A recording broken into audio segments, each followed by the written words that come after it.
Frederick Perls, MD and PhD, founder of Gestalt Therapy, a great mind, a great man. That voice was silenced forever on March 14, 1970, in a year which already witnessed the passing away of Abraham Maslow and Eric Berne, other leaders in the field of the third force psychology. Frederick Perls was a giant of the spirit, a brilliant man, a scintillating personality. Yeah. This was after I'd written a manuscript, Ego, Hunger and Aggression, and I gave her this to read. And then she said the following sentence, which I never forget in my life. Dr. Perls, if you do not believe in the libido theory anymore, you better hand in your resignation.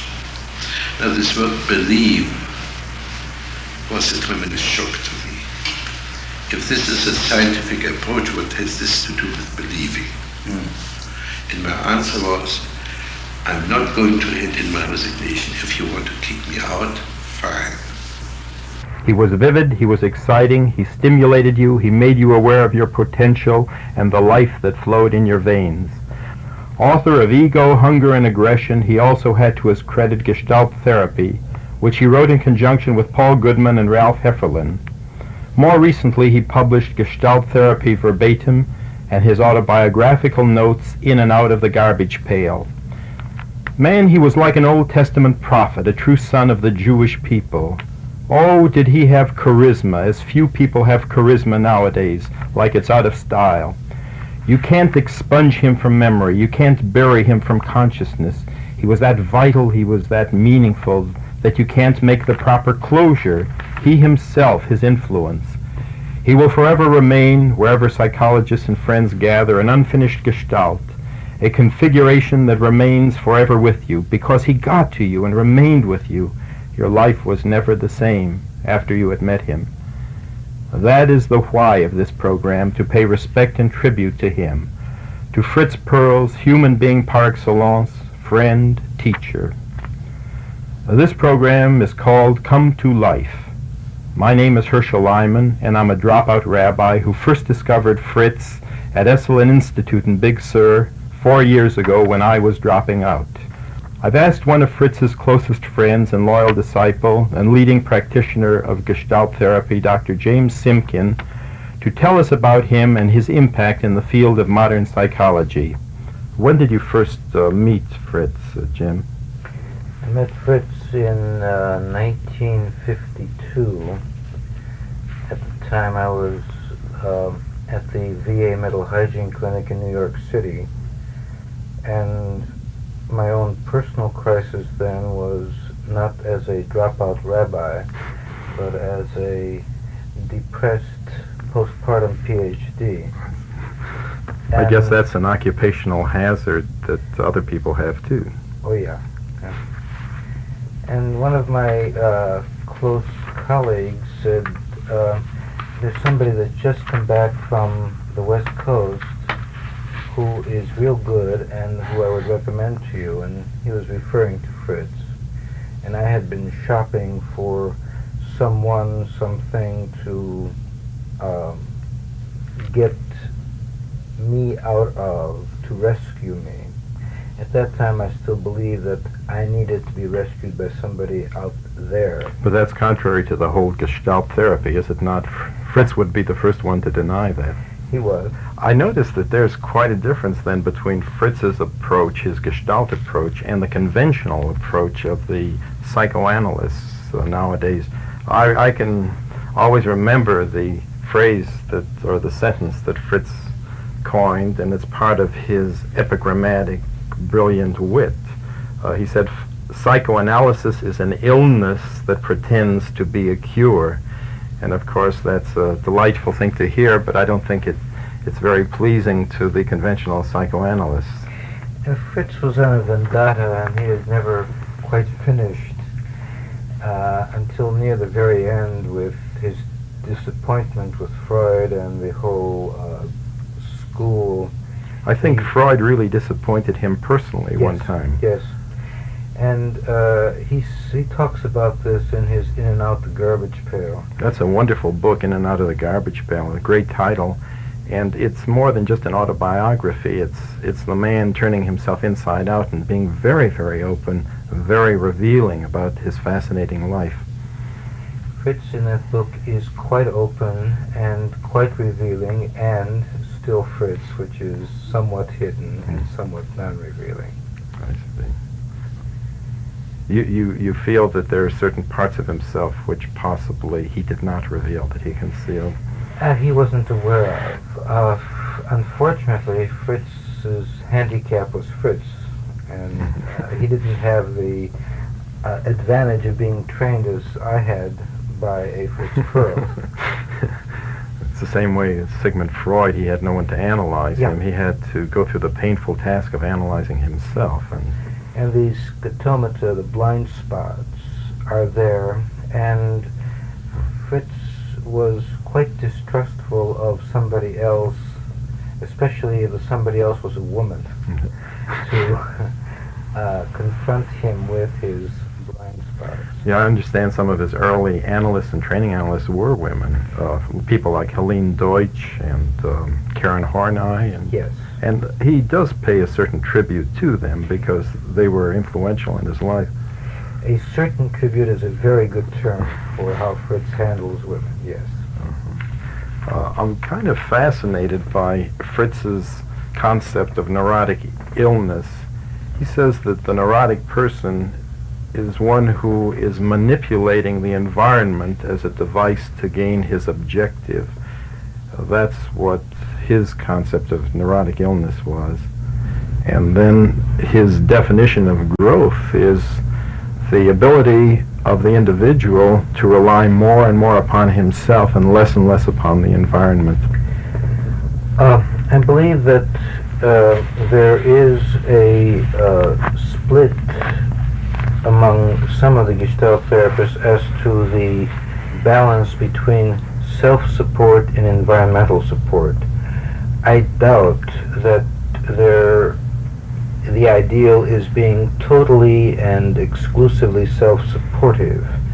And if you knew Fritz, he was a very good example of the don't do as I do, do as I say school of thought. He was very manipulative and very capable of getting other people to do things for him.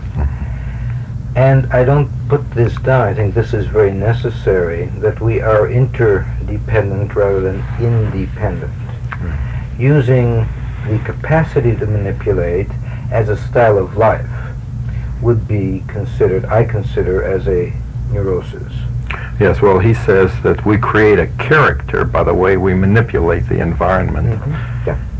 In the same way that Reich says that we develop character by the way we configure our muscles or hold our bodies. And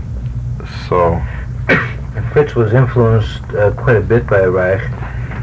The only analyst who had any real impact on him and whom he credits with having given him some sense of himself and interrupted his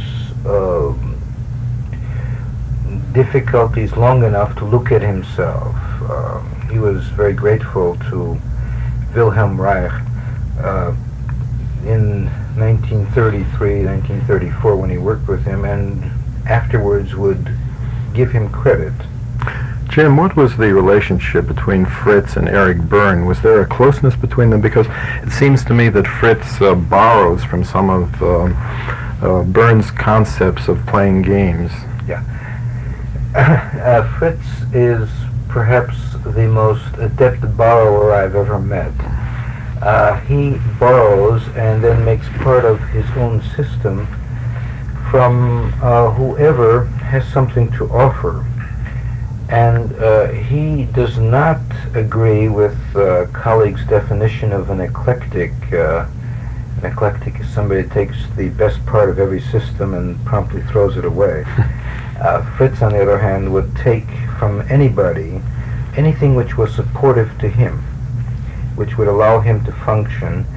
And he liked a lot of Eric Berne's concepts. He also enjoyed Eric Berne's not taking himself too seriously, and would have a lot of fun watching the disciples become very embroiled and serious while Eric sat back, as Fritz often did, and say, ha ha ha, look at these idiots taking my game so seriously. Well, one thing we can say, he had a tremendous sense of humor and a great sense of the comic and the droll. And there was never a dull moment with Fritz because he was such a vital, exciting personality. And a weekend at Esalen, where he conducted a workshop, could be a terribly memorable event that I can't forget that weekend. I remember there were about 50 of us gathered there in the old lodge at Esalen, and we had sessions Friday evening, Saturday morning, Saturday afternoon and evening, and Sunday morning. And there were about 20 people, including myself, who volunteered to go on the hot seat.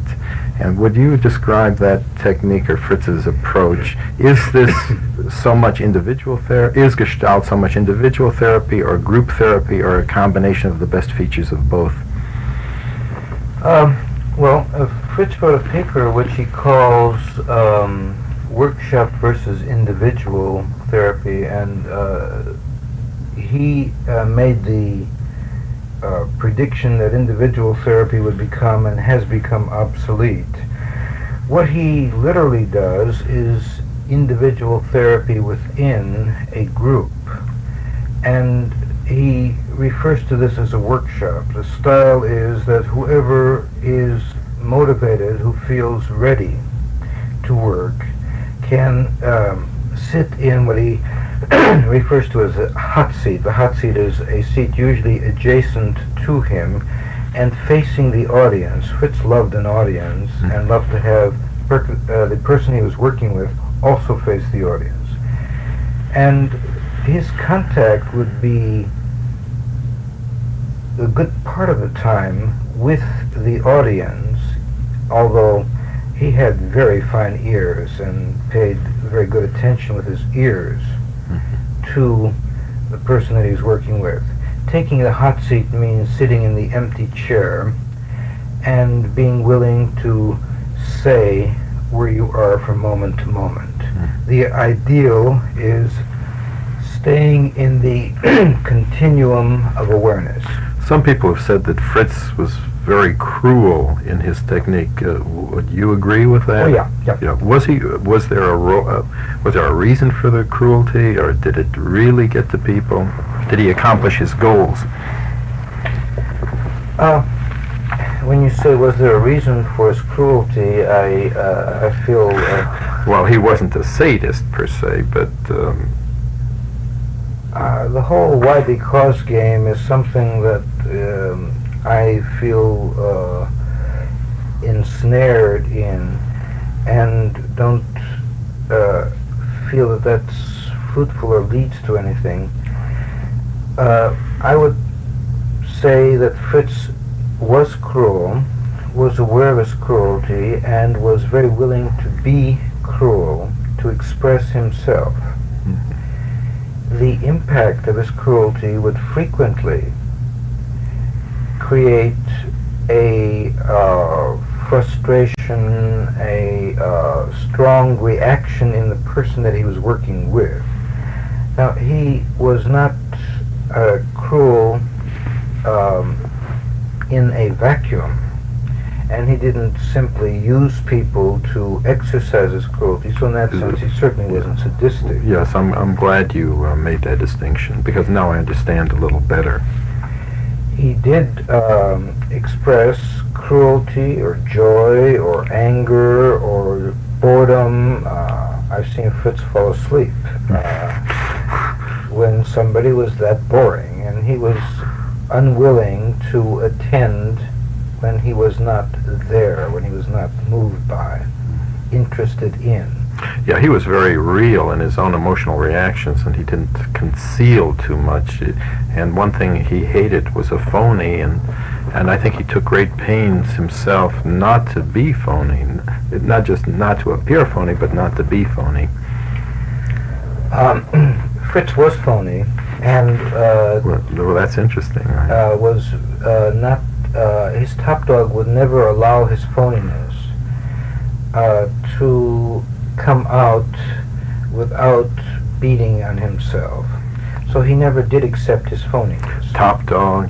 What do you mean by that? Oh, in the Gestalt therapy framework, there is a concept or an idea. When we're small, very young, we are forced to swallow whole. The term is introject ideas, attitudes, etc., especially something that's unpalatable. If you remember, I mentioned dental aggression. Yeah. By chewing and tasting and then swallowing, I make part of myself. Otherwise, I swallow whole and I'm left with an introject, a foreign body, which isn't me, it's somebody else's values or ideas, etc. And this is my top dog. My top dog is my shouldistic part. Shouldistic, I see. Yeah. What I should do or what I ought to be. Yeah, the blame, guilt aspect of myself that I've swallowed. Not that I believe in, but that I pay lip service to, and the paying lip service to is the bottom dog function, the underdog. Oh, in other words, this other directed type of thing, what society expects of you, you swallow that without any critical chewing or any chewing it over. Yeah. And so what I do is develop a saboteur, an underdog, and a lot of my energy, or most of my energy, will go into top dog, underdog games rather than doing what I really believe in, what I really feel good about. Yeah, I noticed that in some of his work, Fritz talks about projection, introjection, and retroflexion. Yes. And those are, at first, they seem to be very technical concepts, but they make a lot of sense and give us a great understanding as to the way human beings function in their mental and emotional lives. Mm-hmm. What fascinated me about Fritz was his keenness and his awareness of an individual. He could size up a person at a glance. He had great eyes, and as you said before, he had great ears. And that brings to my mind what he says in some of his works, that some people don't have ears, and some people don't have eyes, and some people don't have legs, and some don't have a center from which to live. And there are some people, unfortunately, who have no soul. That is, they don't want to have any emotions. Could you elaborate a little bit on this concept of having holes and deficiencies? Yeah.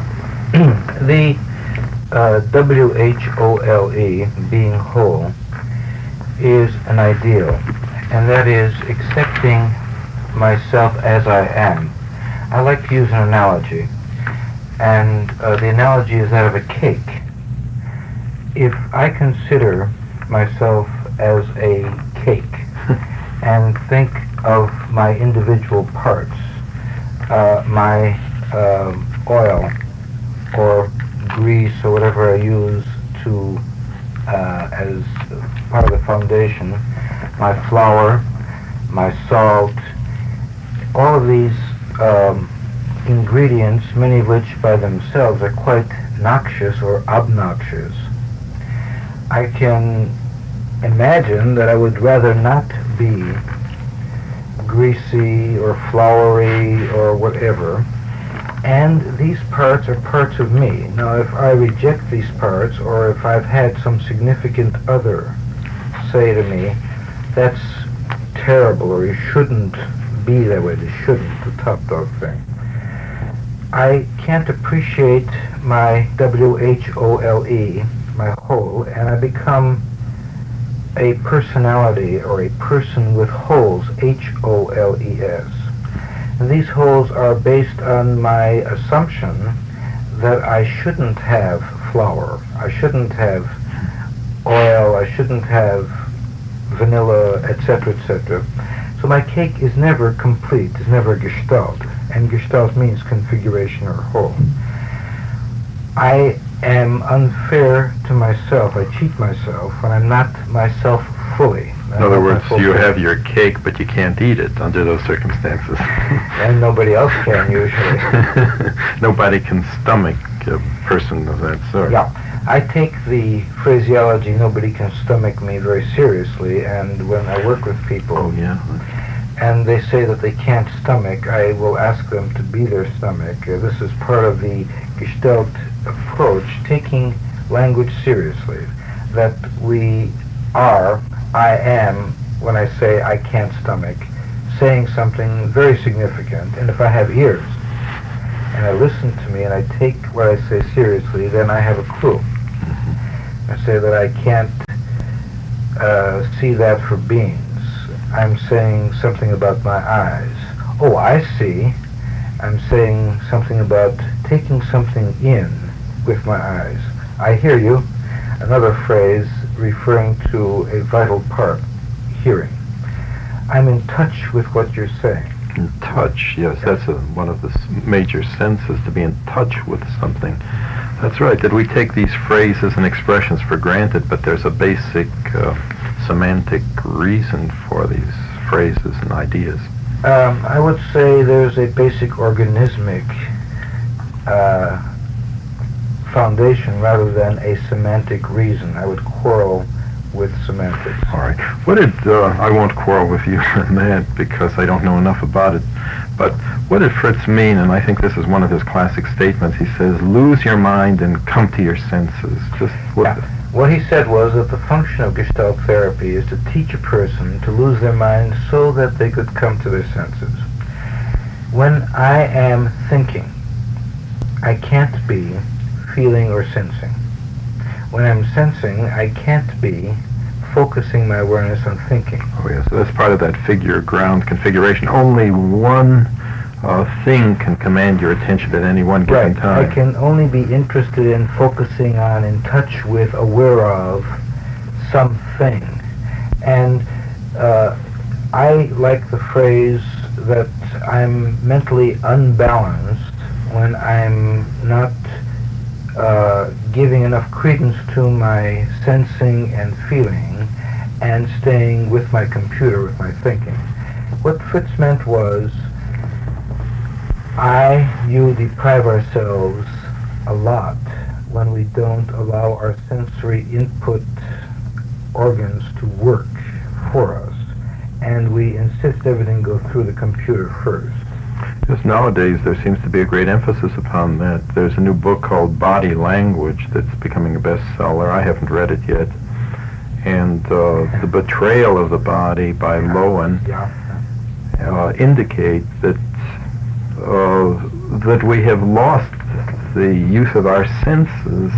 We've become too computerized. We think that we can control things with our minds, whereas the mind of the body, or the decisions that the body makes, those decisions are much more important than the mind decisions. Because, for example, I think Fritz once cited that if a car is bearing down upon us, if we would take time to put the information into our computers, into our brains, to figure the car is going at 50 miles an hour and we're so many feet from us, by that time the car would be upon us and would destroy us utterly, whereas we just jump out of the way. We listen to our body because our body has a mind of its own.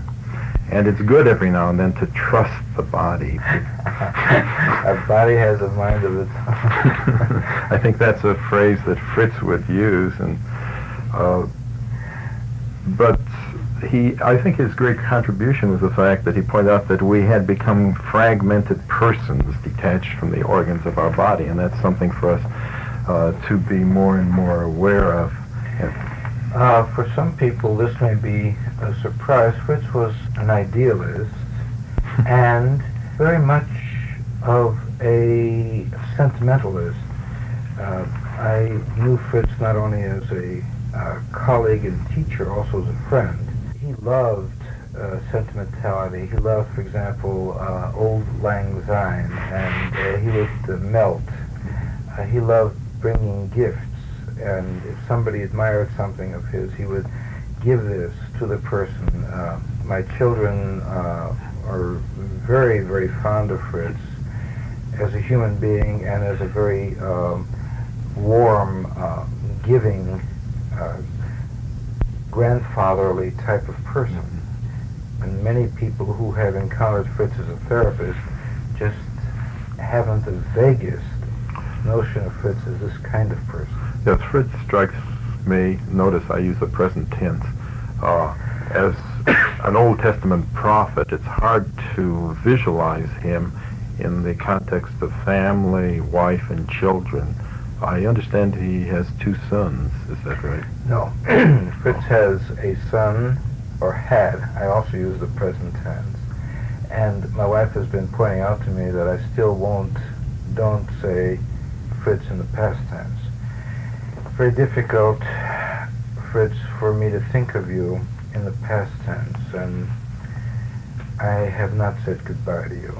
And I've attended several memorials for you, will be attending one, and I'm not sure that I really want to say goodbye to you. To come back to the here, now. You will finish your mourning for him, but you will not say goodbye to him, and that's a fine difference. I believe that's true. He had a son, Steve, and a daughter, Renata, and a wife, Laura. Laura is an outstanding therapist in her own right and has contributed a great deal to especially the body language theory of Gestalt therapy. Much of what I learned about body language, I learned from Laura in some of the seminars and workshops that she gave in the early 50s at the New York Institute for Gestalt Therapy. I like Fritz's concept or conceptualizing of anxiety. He said that anxiety is the gap between the now and the then, and that ideally, if a person can center him exactly in the now, this would be a great way of coping with anxiety. No, you misunderstand. Fritz said that it's impossible to be anxious in the now. Oh. That if you are centered, you cannot be anxious. That the way to guarantee anxiety is to have one foot in the now and one foot in the then. And another definition which complements this one is that anxiety is excitement minus sufficient support of oxygen. Oh, yes. So that if I feel excited and don't express, I impress or squeeze. Do you think that then for therapeutic purposes, awareness of how you breathe can go a long way in dispelling anxiety? I think that's imperative. I can't imagine anybody being in touch without being aware of their breathing. This has a connection with William James' idea of do we run because we're afraid, or are we afraid because we run? In other words, the physiological functioning of our body, maybe that brings on the fear or the anxiety. I don't know, but that's a technical question. It's not a technical question. It's an example of the kind of mind-fucking that Fritz would say, my God, no. That's an avoidance of what is. What is Fritz's Gestalt dream interpretation, in short? The primary idea behind the acting out or playing out the various parts of the dream is a very simple concept. I am my own scriptwriter. When I dream, I'm writing my own script. So what I'm doing in writing my own script is telling me, if I'm willing to listen, to the various parts of me, telling me about me. The inanimate parts, the places, the road, the building, the stone, location, etc., by taking sides with, by being that part in the here and now. The technique is to be in the now and to work on the dream as if I'm having the dream at this moment. Well, I can see a person reenacting the role of different individuals that he meets in his dream, but it's hard for me to visualize how a person can be an inanimate object like a tent or a house that Okay. you meet in the dream. I am a road. I am long and winding. I start over here and I end over there. I can experience people walking on me. Oh, I experience people walking on me. Aha. As I become aware of people walking on me, I become aware of something about me that I haven't been willing to look at, to face, until I was willing to be the road in my dream and to experience being walked on. At this point, Fritz would invariably say, now be the people walking on you. I see. And to experience, to exploit the affect, the awareness that came with affect. And at this point would ask, okay, now be the people walking, and so on, to stay with whatever is in the foreground, especially that has affect. Yeah, that's interesting. Remember that Fritz emphasized the concept of polarity in dreams, and that we are not all good and we are not all bad, but we are everything. We are the sum total, and more than just the sum total of everything that we dream. Throughout all of Fritz's theory, throughout the whole theory of Gestalt therapy, the concept of polarity is central. And I use the word central advisedly. The idea of centering. To be able to experience my own center, I need to know my extremes, and to get in touch with my polarities, my extremes, to discover my centeredness, to become aware of my senses and my feelings as well as my thoughts, my computer, allows for the balance that I spoke of earlier among sensing, feeling, thinking. Whatever balance is centering for me. There is no correct center. There is my center. I don't know what the correct center is for you. I can sense, feel, be aware of what is right for me. I've seen his famous quotation about doing your thing on a poster, and it's a very, very popular wall poster now. How does it go? You do your thing and I'll do my thing. And there's what he calls the Gestalt therapy prayer. And in the book that you have there, which is In and Out the Garbage Pail, at the very beginning, there is the Gestalt therapy prayer.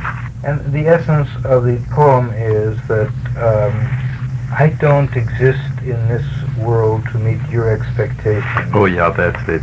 You don't exist in this world to meet my expectations. You do your thing, I do my thing. And if perchance we happen to meet, then that's great if our paths intertwine or cross. And if not, that's too bad. That's the essence of the poem. I see. Did he embody that in his own life? Did he exemplify that, rather? Frequently. Sometimes with a gentleness, sometimes with a vindictiveness. There was some of the vindictiveness of the Yahweh in him. The Yahweh of the Old Testament. Yeah. And Thundering prophet. That's what he was. He once shouted, I remember, in the baths to somebody very close to me, "I'll never forgive you." And he did. He forgave her. Just like Freud had his Jung, whom he considered betrayed him. Maybe I'm putting it too strong. Did Fritz have any similar vendettas about people who he felt traduced him in some way or another? He felt betrayed periodically and over and over again. He had a number of betrayals. All of them had enough actuality to allow him to build up the fantasy that went with it. Part of Fritz's blind spot was a paranoia concerning being taken advantage of. And of course, the other side of the coin is Fritz would never admit to himself his taking advantage of, his using, his manipulating other people. This is part of what, for me, was missing, and people that saw all of Fritz, there was so much to him that some of his craziness was minor compared to his genius, his greatness. He certainly was colorful. I remember he gave a definition of marriage at that workshop I referred to, and he said that marriage is the exchange of many appointments for one disappointment. Did that characterize his attitude towards marriage, towards women? Fritz was blatantly unfair and discriminating toward women. He was forever competing with women and felt that he could never quite compete. Yeah, what is this business of competing with women? How come? Usually, I mean, didn't he feel competitive towards men, colleagues who were in the same field? No, he was much more forgiving and understanding of men. He usually managed to alienate anybody that got too close.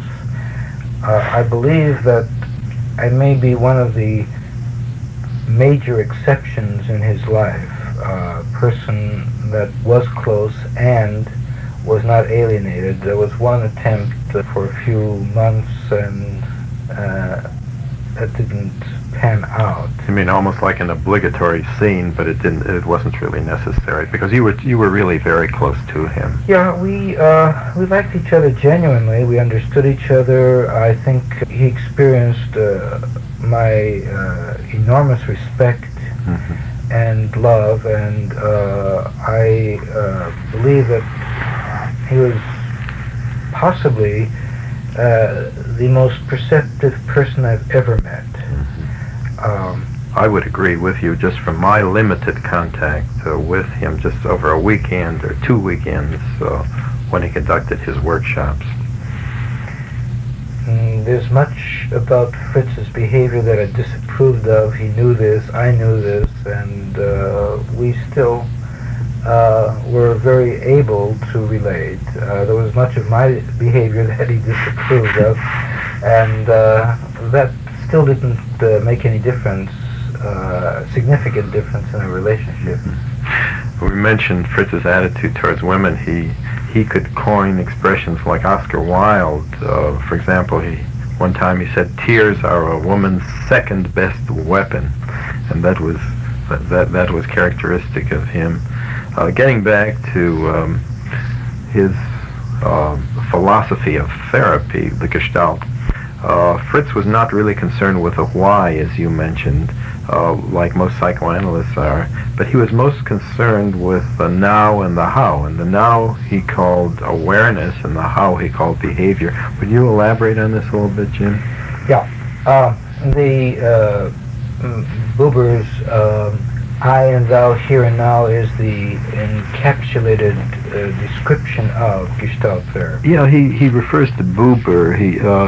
When he was in the city of Frankfurt, I think they were.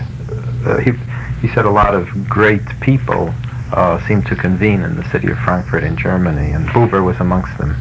He was there in the middle 20s and was exposed to some of the greatest minds of the century at that time, especially the existentialists and the analysts who were active at that point, the Gestalt psychologists, Wertheimer and Kurt Goldstein, who was his idol, and several others.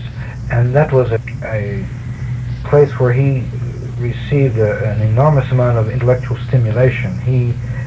Fritz was very restless, and as soon as he would get into the city, he would immediately want to look at the entertainment page, and is there any opera in town? What's the movie that's playing? He was the bon vivant in that sense. Either was entertaining or needed to be entertained. He avoided boredom. Yeah. He was very, very afraid of boredom, of nothingness. Yeah, in and out of the garbage pail indicates that, because time and time again he refers to the boredom that would sometimes come over him, even though his life was tremendously creative.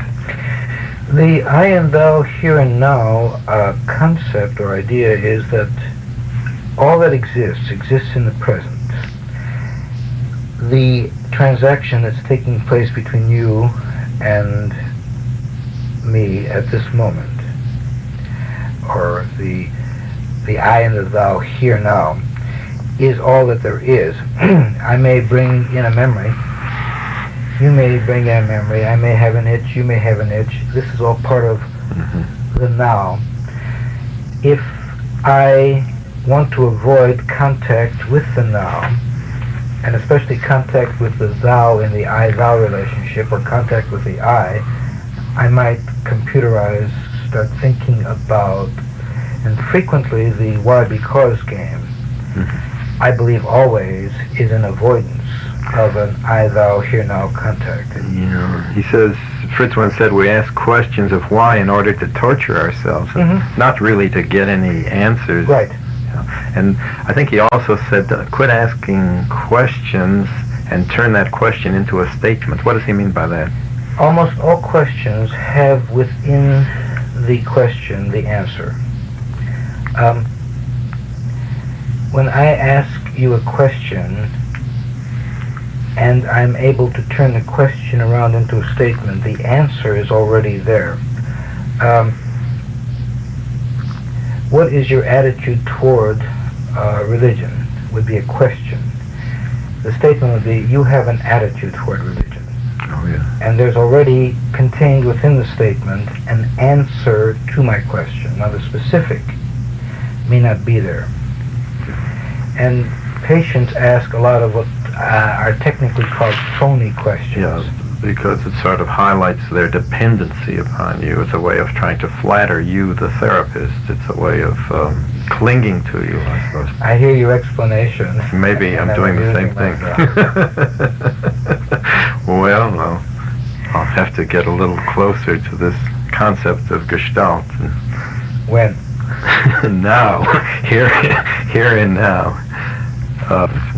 There are a few points that I'd just like to go back to so that we can have a complete Gestalt.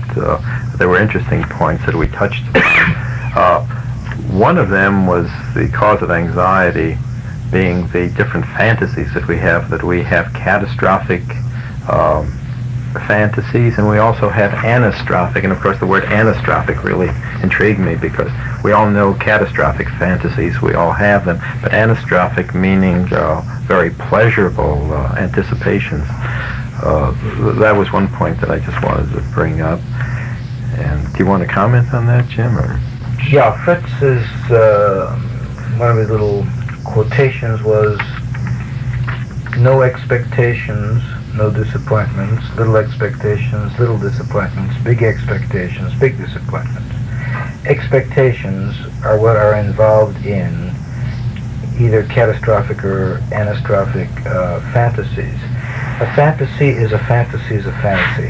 Yeah. And over again, the point is made, what you're doing at this moment is having fantasies, whatever they are. And they can be of doom, they can be of pleasure, but the act is fantasizing. The act is thinking about, fantasizing about. Was he pure in that sense? Didn't he fantasize a great deal? Oh, yeah. Yeah, I had that feeling about him, yeah. that he did, despite his strictures to the contrary.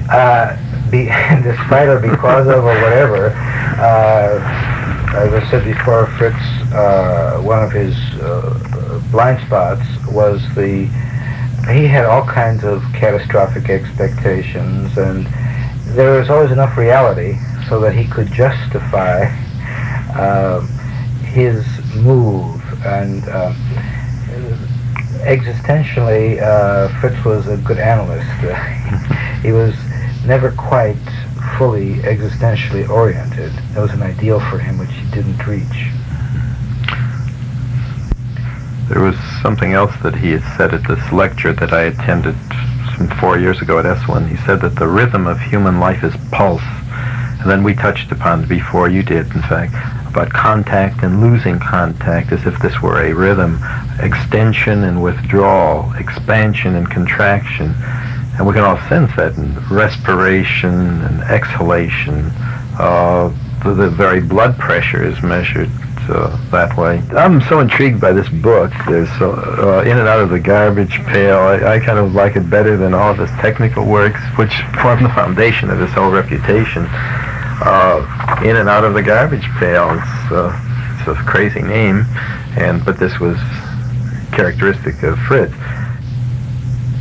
You can see that there was a fusion between his intellectual achievements and the life of his spirit, his emotional feeling.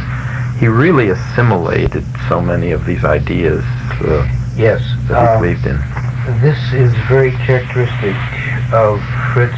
Is very well read. He would, if something was intriguing to him, within the next day, this became part of Fritz. And at first, when I raised in the tradition of science and of footnotes and of giving credit to and so on, I experienced Fritz as a crook, that he was taking and not giving credit. Later, I became aware that Fritz truly assimilated enough so that what was coming out was no longer the other person's paragraphs or sentences. They were now Fritz's paragraphs or sentences. And in teaching Gestalt therapists, the science of Gestalt therapy is very similar. That is, a person who has watched a Gestalt therapist work can see what is the science, the art, the being yourself, the using the science and being yourself. And this is the beauty, to be able to assimilate a science and be an artist. Yeah, like they say, the greatest art is artless, and I suppose that's what people have to do. They have to absorb the basic principles, but really absorb them so that when they're working, they're not aware that they're using rules and principles and basic tenets of a particular approach. I gave you a copy of the notice that we Gestalt therapists received from Chicago. Oh, yes. When Fritz died. left his body. Yeah. And what I found so characteristic was the statement by Fritz just before he died.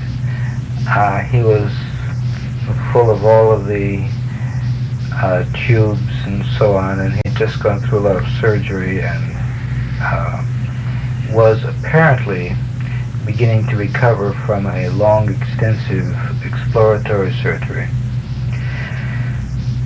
When he suddenly sat up in bed and the nurse rushed over to him and said, "Dr. Perls, you can't do this." And he sat and dangled his feet over the edge of the bed and looked at her and said, "Don't you tell me what to do," and died. And died, yeah. And that's a beautiful, beautiful way of dying for Fritz. That's the way Fritz lived. And that's the way Fritz died. Fritz was his own man. He would take from somebody else, incorporate, take in, and use in his own inimicable fashion. Sometimes the difference was so slight that at first glance, if I didn't know him, if you didn't know him, looked like an imitation. Fritz was not an imitator. No, there was nobody like him, and he absorbed everything that was important to absorb. Just like in a certain sense, our lives are enriched by having had contact in varying degrees, of course, with him. And one thing I'd like to say about our talking together, that there's nothing funereal or nothing mournful about talking about Fritz, which is a great thing. As to use the cliche, this is the way he would have wanted it to be, but I think it's in the spirit of Fritz Perls that we talk about him in this particular manner. I don't know if you're familiar with the subtitle of Gestalt therapy, and the subtitle is the Fritz's life and the way Fritz died, and I believe the future of Gestalt therapy is embedded in the whole idea of the principle of excitement and growth. Yes. And that an organism can only stay alive through exercising excitement, not subduing excitement. That growth means being excited, going with. Jim, many years ago, maybe, well, at least when I was a boy, there was a magazine published called Vanity Fair, and they had a feature, it was an illustrated feature all the time, called Impossible Interviews. For example, an interview with the leading movie queen of that day and the Pope in Rome. I was thinking of an interview between Fritz Perls and Krishnamurti, and the reason that came to mind was that so much of their philosophy is very similar, namely the idea of, you die to what is past, that what is happening now is the only thing that's going on, really, the only show in town, as it were.